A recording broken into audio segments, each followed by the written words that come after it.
Coming up on Mountain News this morning, the strike lingers on as for AT&T employees, but hope isn't lost yet.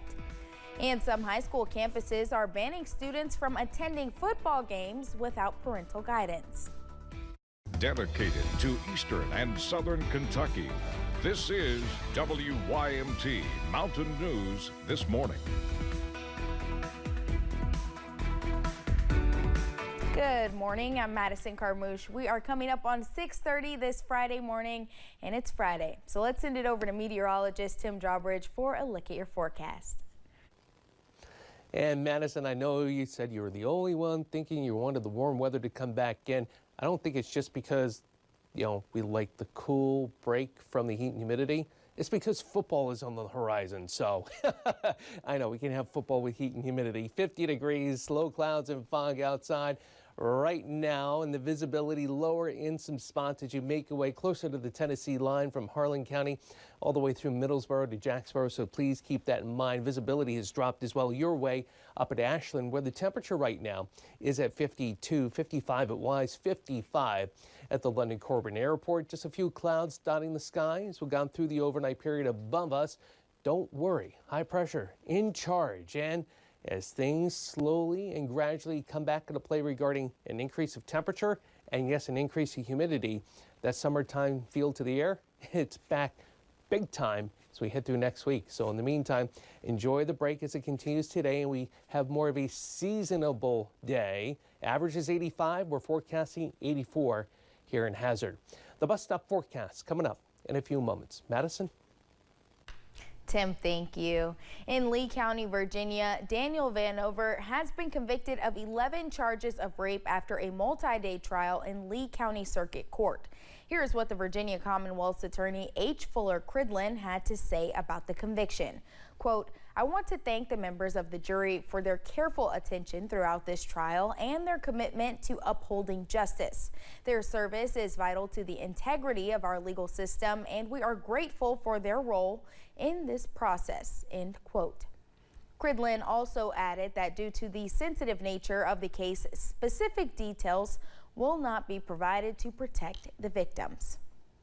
2 people are dead and 2 more injured following a crash in Claiborne County, Tennessee. Tennessee Highway Patrol officials say it happened at approximately 11:15 Wednesday night. Police were called out to a crash on Old Highway 63 at Dan Bean Road. The driver of an SUV went off the road before hitting several trees. The 2 passengers injured in the crash were flown to a hospital. No names have been released. A vehicle crashed into a building yesterday afternoon in Laurel County. It happened on South Main Street around 4:30 yesterday. London Mayor Randall Weddle posted these pictures on Facebook. Weddle said he thought initially dozens of people might be displaced, but nobody was. 1 person was transported to a hospital. Main Street at Armory Street was partially shut down, but has since reopened. A student at one elementary school in Harlan County was arrested following an incident school officials viewed as threatening. School officials say they were made aware of a gesture made by a student at James A. Kaywood Elementary School. Following an investigation, the student was charged with terroristic threatening. Officials say disciplinary action will follow. They also say no weapon was found and one was never on school grounds. A Pike County man is facing a host of charges after police found drugs on him after pulling him over. The incident happened Tuesday when police noticed that the right tail lamp on Jamie Brown's vehicle was out. After failing a sobriety test, Brown was arrested. During a search of his vehicle, police found meth, heroin, along with 2 scales and a glass pipe. Brown was taken to the Pike County Detention Center. A Laurel County woman is behind bars after police found meth in her possession. Police were called out to a crash involving a dirt bike on Highway 1376 on Wednesday. While they were heading to the crash, police were notified a woman was trying to get the driver of the bike into her vehicle to leave the scene with her. Police were told Rebecca Blevins threw something into a field, which was later found by police. She was taken to the Laurel County Correctional Center. Kentuckians have 1 month left to apply for FEMA assistance following storms that happened around Memorial Day weekend. This is for homeowners and renters in a few of our counties, including Clay, Whitley, and Knox. Applicants who wish to apply for disaster assistance need to have things ready for registration, such as a social security number and types of insurance coverage. You can call FEMA at 1-800-621-3362. The Communication Workers of America is continuing its strike against AT&T. Workers in the CWA's 3rd District are picketing for what they claim are unfair labor conditions, saying their contracts expired at the beginning of August and AT&T representatives have yet to show up to the table to sign a tentative agreement for the next contract session. Local 3317 President Joe Fields says they are asking for consideration and communication before returning. It's not about pay or benefits, it's just getting someone to the table that can bargain for those things and actually sign, have the authority to sign their name, and get this thing going. The strike just wrapped its 7th day. Fields says he is hopeful that something will be worked out now that a moderator has been asked to work between the union and the company. The hospital in Jellicoe, Tennessee has been around for decades, but not without trouble. Since 2020, it has been closed, reopened, and changed management several times. Now it's closed again, but there are new developments and hope for a new group to reopen the hospital once again. Since 2023, groups have tried to manage the facility. Mayor Sandy Terry says it has not worked out due to inaccurate expectations. I think it's all about the money that they think they're going to earn and be able to put in their pocket. Last week, the city approved a proposal with Community Hospital Management in Kentucky. They are working to get approval from the federal government to identify this facility as an acute care hospital as well as a rural emergency hospital. Kentucky's unemployment numbers for the month of July were released yesterday. According to the report, numbers of unemployed Kentuckians rose in 119 counties, with Lee County being the only county to have numbers fall. Cumberland County had the lowest rate in the state, followed by Woodford. Magoffin and Martin counties have the Commonwealth's highest, both around 11%. Some Commonwealth's attorneys were honored at the County and Kentucky Prosecutors Conference in Louisville. And there was one Commonwealth's attorney that was recognized in our area. Jackie Steele was recognized by Attorney General Russell Coleman as the 2024 Outstanding County Attorney and Outstanding Commonwealth's Attorney Awards. Steele is the Commonwealth's attorney for the 27th Judicial Circuit.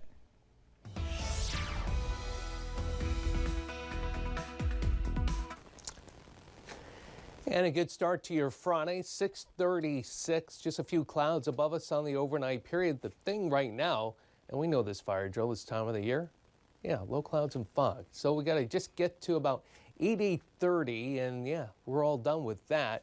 50 degrees, winds are calm, and we're actually at 49 right now in Irvin. We're back up to 54 as we head towards 7:30, 7:45. The lunch hour, mid-70s, and we'll top out with a lot of sunshine this afternoon to 84 in Hazard.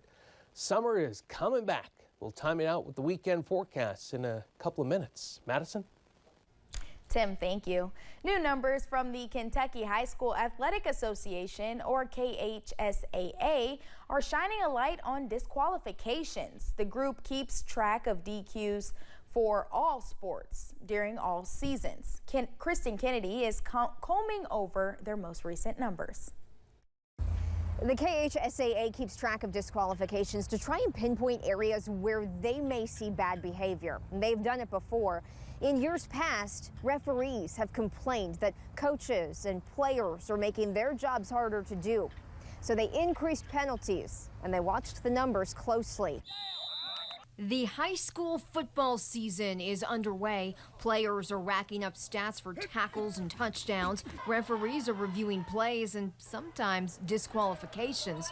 But the gridiron isn't where we see the most DQs. You'll find those on the pitch. Soccer, it is a contact sport. I mean, there is some rough play in it, but also they're playing rules. You know, if I get 2 yellow cards, it may not have anything to do with unsporting acts. I'm ejected. Butch Cope is an associate commissioner for the KHSAA. He supervises their sportsmanship bylaws. Soccer players made up more than 1 out of every 3 athletes disqualified last school year. You can't judge it by that because the playing rules are a little bit different. We know the reason for disqualifications vary. They can include fighting or punching, spitting, unsportsmanlike conduct, and what's seen most in soccer, rule violations. Overall, soccer racked up the most disqualifications, 226 players and 18 coaches, followed by basketball, football, and baseball. More than a third of baseball's DQs were coaches being tossed from a game. Sometimes they say, well, I got to get my team fired up. You hear a coach say, well, I got to take one for the team to get them fired up.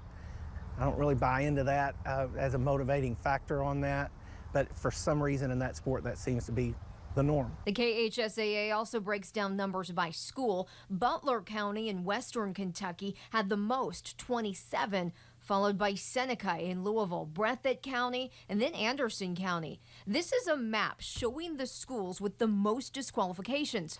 Cope says a large amount of disqualifications at one school usually means there was a bench clearing incident.